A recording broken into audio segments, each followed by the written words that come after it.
Всем привет! С вами Автандил. Сегодня мы проведем детективное расследование по поводу использования голосов в наших песнях в синтезаторе Roland D20. Итак, поехали!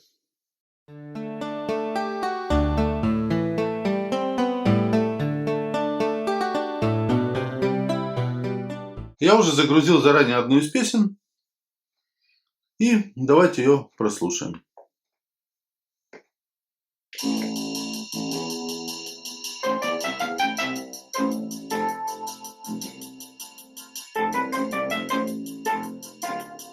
У этой песни несколько дорожек с различными инструментами.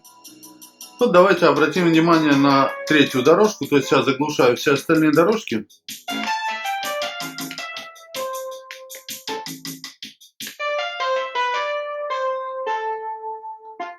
Эта дорожка у нас солирующая, и по ней лучше всего можно будет отследить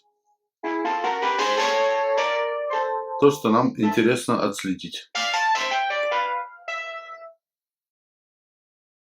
Когда мы говорили о записи песен при использовании секвенсора, я уже упоминал, что голоса для всех инструментов у нас выбираются заранее. И они у нас показываются в режиме синтезатора как парт.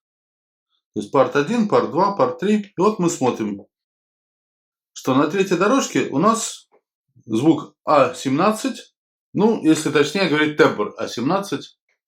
Мы договорились о терминологии, что тембр – это тот голос, который используется в мультитембральном режиме. Ну и, соответственно, поскольку мы говорим о записи песен в мультитембральном режиме, то мы здесь говорим о тембре. Тембр А17. И именно он звучит в нашей песне. Если мы попробуем изменить его, допустим, выбрать для третьей дорожки тембр 71. Это флейта. Ну, я специально выбрал два таких инструмента, чтобы их было легко отличить друг от друга. Входим в режим секвенсора и пытаемся опять запустить нашу песню. Но что мы слышим? Играет опять пиано. То есть то, что мы поменяли тембр для третьей дорожки, как бы песня это не восприняла. Значит, тут управление идет откуда-то из другого места. Теперь давайте пойдем другим путем. Вот видите, у нас третья дорожка опять электрик пиано. Теперь попробуем обхитрить песню.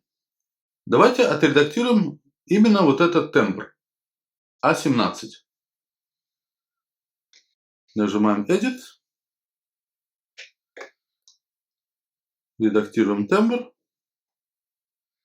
Банк А мы оставляем и попробуем найти звук, соответствующий флейте. О, это А49. Мы его записываем. Как всегда, однократно снимаем защиту записи. И записываем этот звук в наш голос А17. Теперь опять запускаем нашу песню.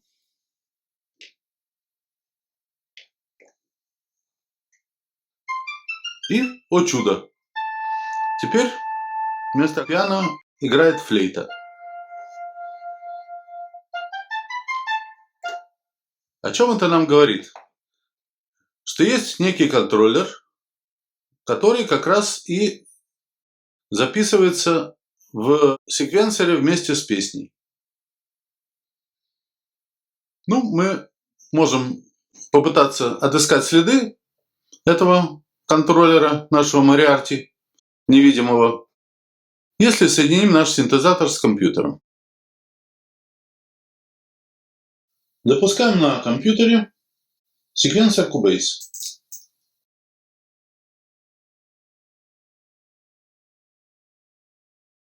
Сейчас я подготовлю его к приему нашего файла.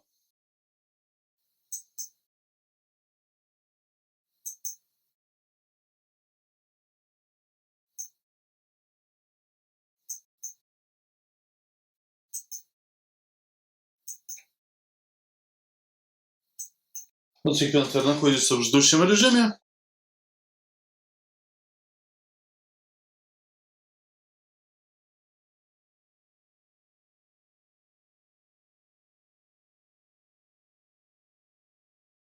Мы не будем передавать всю песню.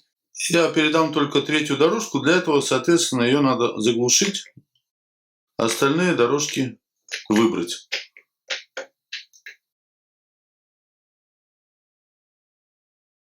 То есть у нас сейчас будут играть все дорожки, кроме третьей. Ну, потому что мы третью хотим как раз отправить по MIDI. Итак, поехали.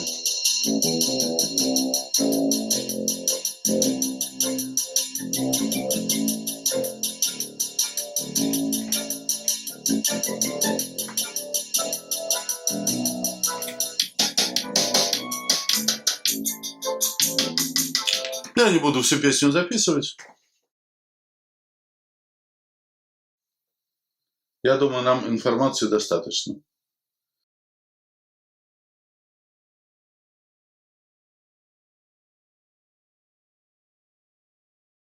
Вот у нас записались на первую дорожку какие-то данные. И мы сейчас посмотрим, что у нас записалось. Открываем редактор.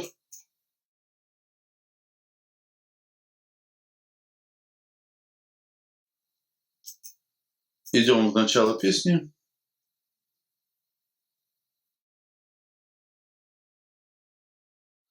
Ну, для ясности я отфильтрую сообщения о нотах. И вот он, наш преступник. Вот мы нашли сообщение, которое управляет изменением тембров в нашей записи в секвенсоре. В одном из предыдущих видео я уже приводил таблицу о связи тембров с звуками. То есть как соответствуют тембры А11, А12 и так далее до Б88. Как они соответствуют по умолчанию звукам из банков А и Б. И теперь эту таблицу я дополнил. Вот сейчас дополненная версия появится на вашем экране. И мы можем видеть, что кроме связи между тембрами и звуками, есть еще связь между тембрами и аргументом функции ProgramChange. Вот в частности параметр ProgramChange 6, вот мы его видим здесь, означает соответствие тембру А17, как можно увидеть из таблички. И именно вот этот параметр ProgramChange, он для секвенсора является главным при выборе звуков. Давайте попробуем это воссоздать и записать такой параметр самим.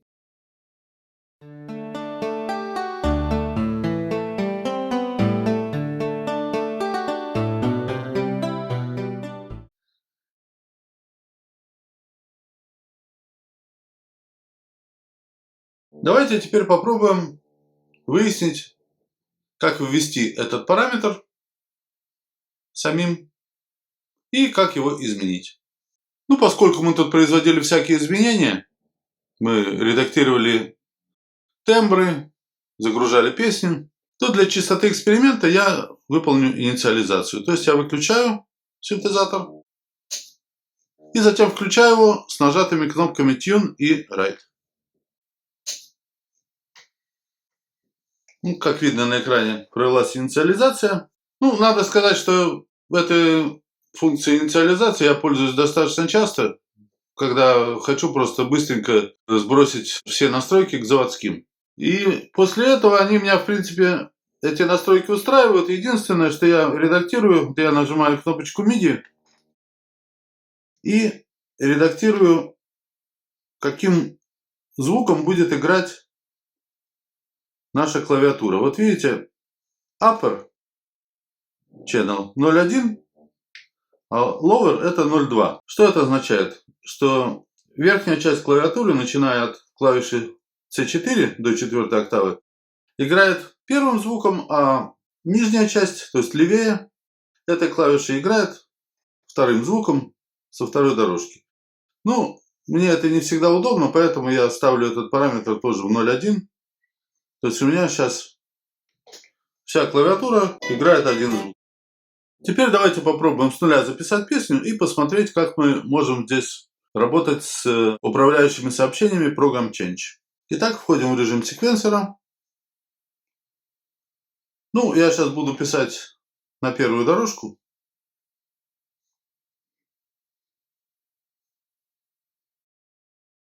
Нажимаю первый канал.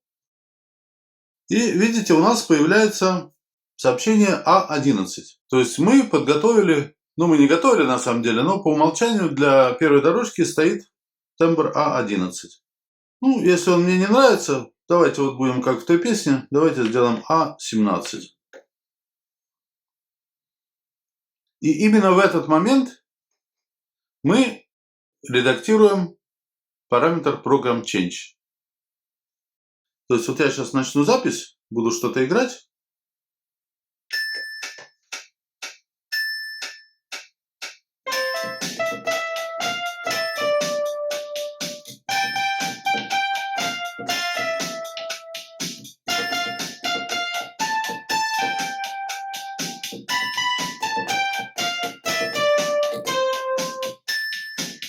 Вот такую нехитрую мелодию мы записали. Как она у нас будет воспроизводиться? Сейчас посмотрим.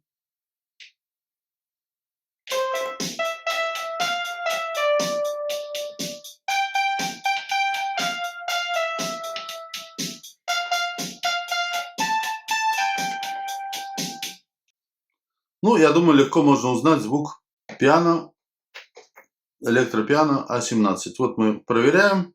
Действительно, в первой дорожке у нас присвоен этот тембр. Хорошо, а если мы хотим изменить в середине произведения, уже даже после того, как записана мелодия, если мы хотим сменить инструмент, допустим, с пятого такта. Это делается в режиме дублирования, записи дублированием. Если вы помните предыдущее видео, для этого мы держим нажатой верхнюю кнопку и нажимаем нижнюю. И нижняя кнопочка у нас начинает мигать оранжевым цветом. То есть сейчас мы ничего играть не будем. Видите, вот у нас мигает А17. А мы помним, что у нас есть еще инструмент флейта. Это А71. И мы вводим ее номер.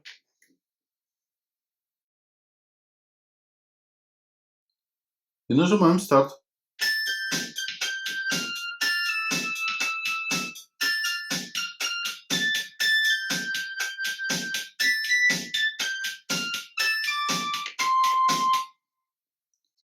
Уверены ли мы, как всегда при записи дублированием нас спрашивает машина?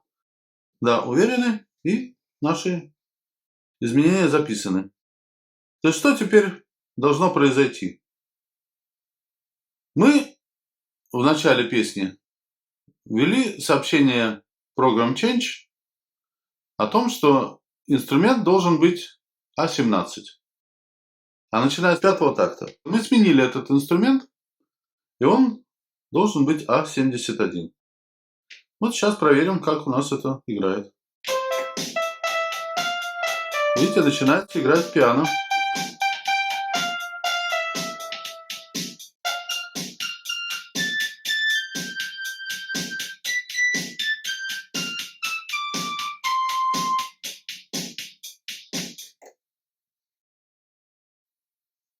То есть у нас все получилось.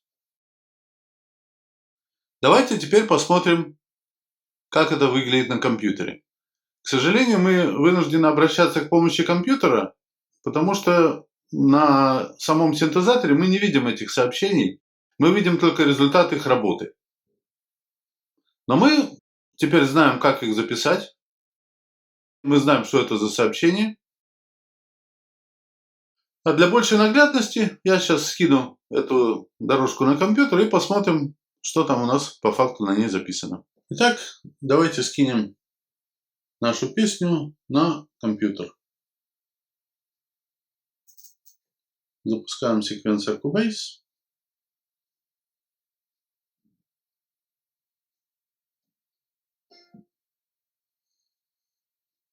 Подготовим секвенсор к записи.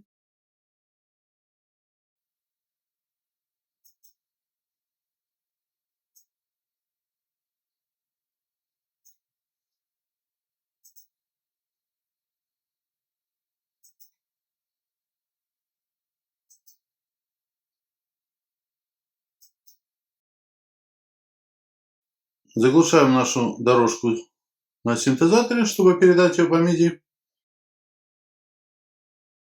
И запускаем воспроизведение.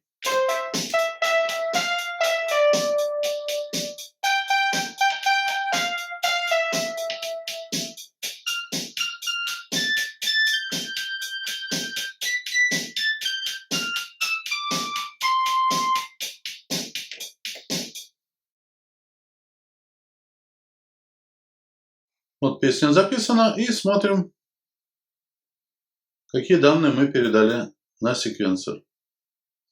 Сразу отфильтрую все сообщения о нотах.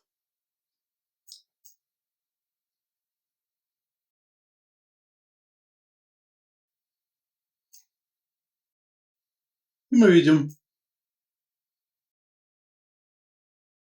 что в начале песни было передано сообщение Program Change с параметром 6,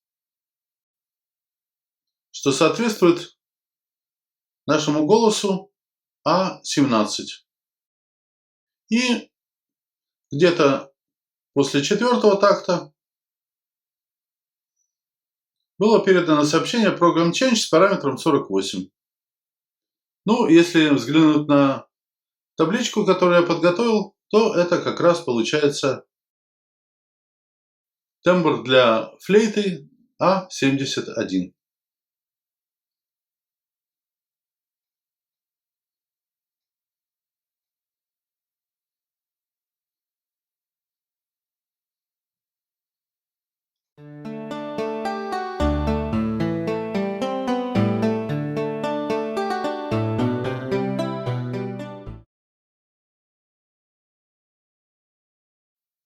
Теперь давайте посмотрим, что еще мы можем сделать с этими сообщениями Program Change.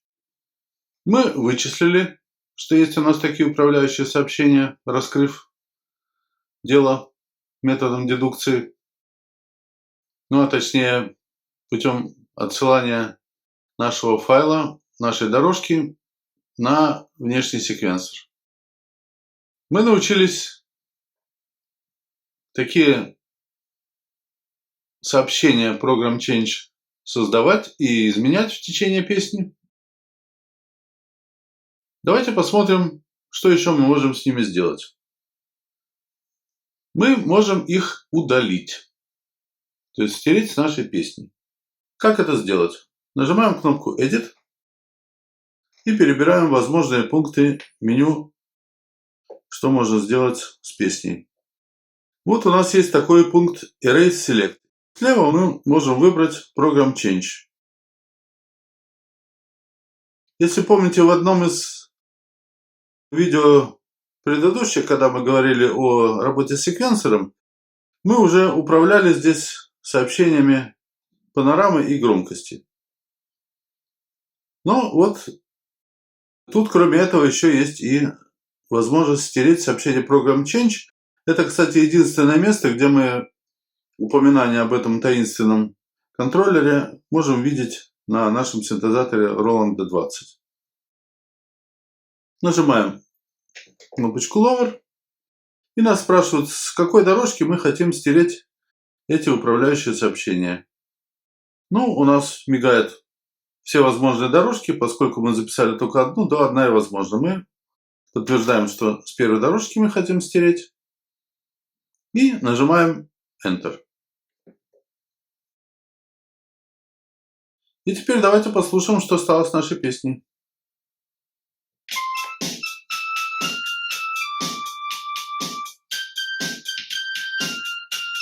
Видите, перемены инструмента не произошло.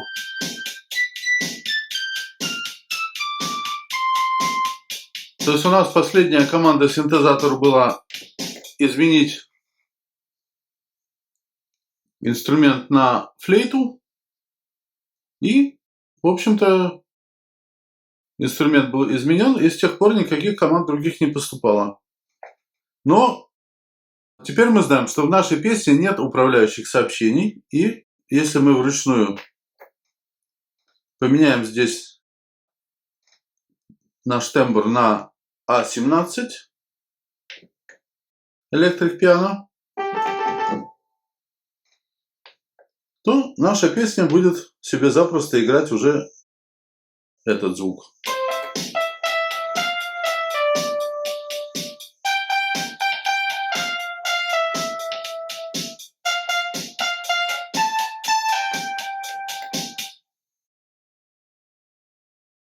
Ну, если подытожить, мы с вами разобрались, как в песне, в нашем секвенсоре, идет управление инструментами, то есть нашими голосами, ну или, проще говоря, тембрами.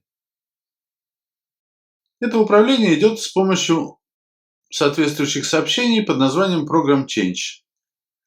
К сожалению, они явно не видны в нашем синтезаторе. Но если мы скинем дорожку на внешний секвенсор, то мы можем увидеть как это сообщение, так и, в общем-то, его параметры. Мы также научились вводить эти сообщения при записи песни.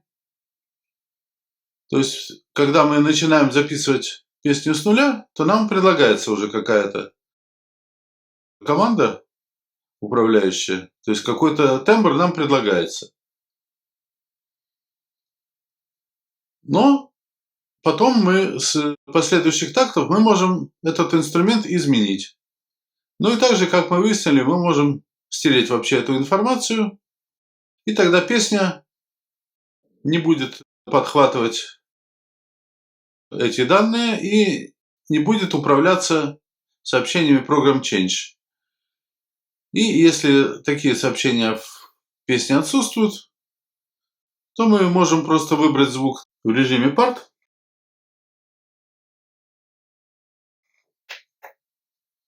Можем выбрать этот тембр, и песня его не изменит. Ну, вот и все на сегодня. Ставьте лайки, как всегда, если вам понравилось видео. Пишите комментарии. Предлагайте темы для следующих видео. Всем пока! Game over, man. Game over.